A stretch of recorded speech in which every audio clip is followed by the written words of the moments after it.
అండి ఫైనల్‌గా అయితే ఆర్‌సీబీ అయితే కప్ గెలిచింది. 2025 ఐపీఎల్ ట్రోఫీ అయితే ఆర్‌సీబీకెళ్ళింది. ఈ ఆర్‌సీబీ గెలవడానికి కారణాలు ఏంటనేది ఒకసారి మనం చూస్తే, ఒకటొచ్చేసి ఖచ్చితంగా పంజాబ్ కింగ్స్ కొంచెం బ్యాటింగ్ ఫెయిల్యూర్ అయితే కనిపించింది క్లియర్‌గా. ఎందుకంటే ఆర్‌సీబీ మనం చూస్తే లాస్ట్‌లో చూస్తే మీకు శశాంక్ సింగ్ ఫుల్ టాస్ బాల్‌ని 6గా మలచలేకపోయాడు. అక్కడైతే కనీసం సింగిల్ కూడా తీసుకోలేదు. అతనైతే నిలబడ్డాడు. ఆ తర్వాత వరుసగా అయితే 6లు కొట్టాడు, 4లు కొట్టాడు. కానీ ఒక్క బాలు దూరంలో అయితే మ్యాచ్ అయితే ఆగిపోయింది. 7 పరుగుల తేడాతో అయితే ఓడిపోయింది చూసాం పంజాబ్ కింగ్స్ అయితే. దీనిలో ముఖ్యంగా మనం చూసుకుంటే ఆర్‌సీబీ కొన్ని తప్పులు చేసింది. పంజాబ్ తప్పులు చేసింది. పంజాబ్ చూసుకుంటే మీకు ప్రభు సిమ్రాన్ కావచ్చు, లేకుంటే మీకు నెహాల్ వగేరా ఏదైతే కీ ప్లేయర్స్ ఉన్నారో వాళ్ళైతే బాల్స్ ఎక్కువ తీసేసుకున్నారు. అంత స్ట్రైక్ అయితే రొటేట్ చేయలేకపోయారు. కొంచెం ఇబ్బంది అయితే పడ్డం చూసాం. ఆ తర్వాత మీరు చూసుకుంటే ఆర్‌సీబీ కూడా టార్గెట్ దాదాపు 200 పైనే ఉంచాల్సింది. ఎందుకంటే ఎంఐ పైన ఆహ్, పంజాబ్ ఎలా గెలిచిందో చూసాం మనం. ఆ రోజు శ్రేయస్ అయ్యర్ ఎక్స్ట్రార్డినరీ నాకైతే ఆడడం చూసాం మనమైతే. కానీ ఈరోజు కొంచెం ఫెయిల్ అవ్వడం చూసాం. అయినప్పటికీ మ్యాచ్ గెలిచే ఛాన్స్ అయితే ఉంది. ఓవరాల్‌గా చూసుకుంటే ఆర్‌సీబీ అయితే ఛాన్స్ అయితే కొట్టేసింది. 2 పోటాపోటీగా నాకు ఎందుకంటే లాస్ట్‌లో మీరు చూసుకుంటే లాస్ట్ మినిట్ వరకు లాస్ట్‌లో ఆ ఫుల్ టాస్ బాల్ గనుక 6 మళ్లించుంటే అసలకి ఇంగ ఆర్‌సీబీ మొఖంలో నెత్తురు చుక్క కనిపించుండేది. కానీ అన్‌ఫార్చునేట్‌లీ అది 6గా మళ్ళలేదు. ఆ తర్వాత ఇమ్మీడియేట్‌గా మన విరాట్ కోహ్లీ ఎమోషనల్ అవ్వడం, కళ్ళెంబట నీళ్ళు కూడా పెట్టుకోవడం చూసాం. ఎందుకంటే ఆల్రెడీ నో బాల్ ఏయకుండా ఉంటే ఆటోమేటిక్‌గా మ్యాచ్ గెలిచేస్తారు కాబట్టి స్టేడియం మొత్తం హోరెత్తిపోయింది. సరే ఫస్ట్ టాస్ గెలిసి బ్యాటింగ్ అయితే ఫీల్డింగ్ అయితే ఎంచుకుంది పంజాబ్ అయితే. మంచి డెసిషన్. అలానే అటుపక్క రజత్ పటిదార్ కూడా అదే అనుకున్నాడంట. ఫీల్డింగే చేద్దామని. కానీ స్టార్టింగ్ బ్యాటింగ్‌లో విరాట్ కోహ్లీ క్లియర్‌గా చెప్పినట్టున్నారు ఇన్‌స్ట్రక్షన్స్. మిగతా మీ అపోనెంట్ బ్యాట్స్‌మెన్ ఎవరైతే వస్తారో వాళ్ళందరూ కూడా ఆడతారు తప్ప అగ్రెసివ్‌గా నువ్వు మటుకు క్రీజ్‌లో ఉండాలి. లాస్ట్ ఓవర్ల వరకు ఉండాలని అయితే ఆళ్ళైతే డిసైడ్ చేసినట్టున్నారు. అందుకే చాలా స్లోగా అయితే ఆడడం చూసాం. సింగిల్ రొటేట్ చేశాడు. అంతకుముందులాగా భారీ సిక్స్‌లు గాని ఎందుకంటే ఈ సీజన్‌లో విరాట్ కోహ్లీ అయితే కొంచెం అగ్రెసివ్‌గా ఆడడం చూసాం పవర్ ప్లేలో. కానీ దానికి భిన్నంగా అయితే ఈరోజైతే ఆడడం చూసాం మనమైతే ఓవరాల్‌గా.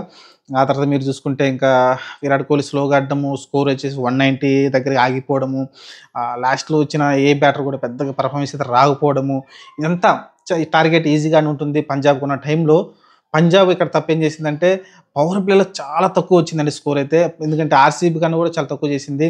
కనీసం 60 పరుగులు కూడా చేయలేకపోయారు. ఇది చాలా ఇబ్బంది కలిగించింది. ఆర్‌సీబీకి గాని, లేకుంటే పంజాబ్ గాని ఒకవేళ ఆర్‌సీబీ ఓడిపోయినా కూడా పవర్ ప్లేలో స్కోర్ అయితే తక్కువొచ్చింది. ఇక్కడ పంజాబ్ ఓడడానికి కూడా కారణం కూడా పవర్ ప్లే అయితే స్కోర్ అయితే చాలా తక్కువ రావడం చూసాం. ప్రభు సిమ్రాన్ చాలా స్లోగా ఆడడం చూసాం. టైమింగ్ కాలేదు. ఆ తర్వాత మీరు చూసుకుంటే నెహాల్ వగేరా లాస్ట్ టైమ్ మ్యాచ్ మంచిగా ఆడిన పర్సన్ అయితే అతను కూడా ఆడలేదు. ఓవరాల్‌గా స్టాయినిస్ మంచి 6 కొట్టాడు. ఆ తర్వాత ఇమ్మీడియేట్‌గా అయితే ఔట్ అవ్వడం చూసాం. ఇలా అయితే కొన్ని మిస్టేక్స్ అయితే జరిగిపోయినాయి.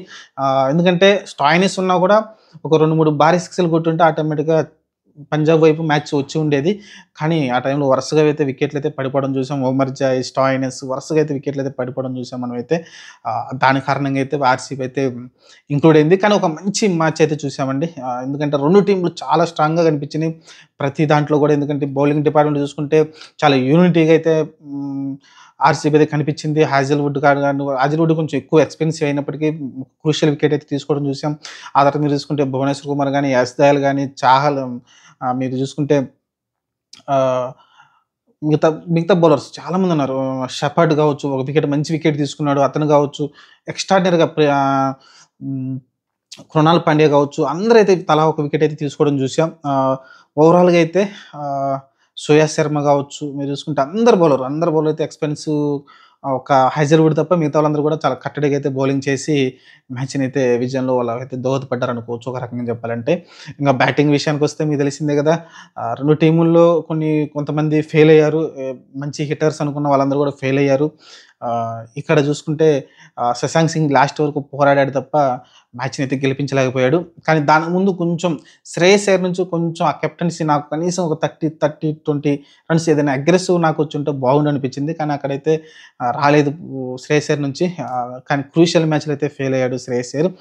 బ్యాడ్ లక్ ఎందుకంటే వరుసగా 2 ట్రోఫీలు గెలిపించిన కెప్టెన్‌గా అయితే ఉండిపోయేవాడేమో. ఎందుకంటే లాస్ట్ టైము కేకేఆర్ మీద గెలిచారు కాబట్టి ఇప్పుడైతే ఈ మ్యాచ్ గెలిచుంటే ఖచ్చితంగా తనకొక మంచి పేరైతే వచ్చుండేది. చూద్దాం. అన్‌ఫార్చునేట్‌లీ అతని బ్యాడ్ లక్. శ్రేయస్ అయ్యర్ కానీ ఆర్‌సీబీ గెలిచింది. తెలిసిందే కదా! ఆర్‌సీబీ చాలా అగ్రెసివ్‌గా అయితే ముందుకెళ్తూ ఉంది.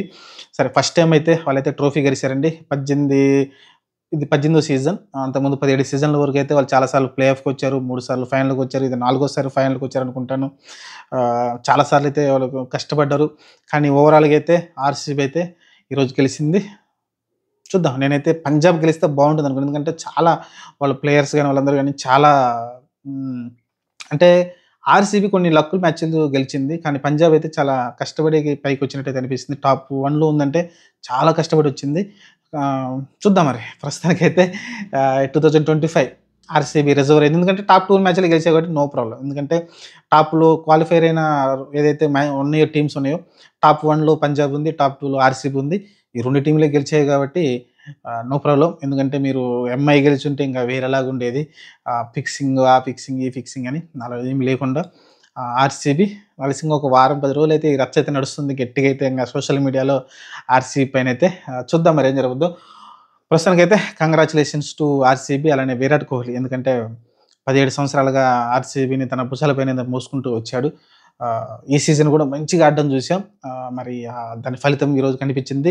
కానీ ప్రతి సీజన్‌లో కూడా ఒకళ్ళిద్దరు ప్లేయర్ మంచిగా ఆడుతూ ఉండేవాళ్ళు. విరాట్ కోహ్లీ పైన చాలా ప్రెషర్ అయితే ఉండేది. కానీ ఈ సంవత్సరం విరాట్ కోహ్లీతో పాటు సాల్ట్ కావచ్చు, లేకుంటే మీకు మంచి ప్లేయర్స్ కృణాల్ పాండ్యా బౌలింగ్ కావచ్చు, హాజెల్‌వుడ్ కావచ్చు, లేకుంటే భువనేశ్వర్ కావచ్చు, ప్రతి ప్లేయర్‌లో సోయాస్ కావచ్చు, ప్రతి ప్లేయర్ కూడా ఏదో ఒక టైంలో షెఫర్డ్ కావచ్చు, ప్రతి ప్లేయర్ ఏదో ఒక టైంలో అయితే ఒక మంచి టిమ్ డేవిడ్ కావచ్చు, అతని మ్యాచ్ ఆడలేదు. లియామ్ లివింగ్స్టన్ ఆడిచ్చారు. ఆ 2 మ్యాచ్‌లు పెద్దగా ఏమి ఆడలేదు.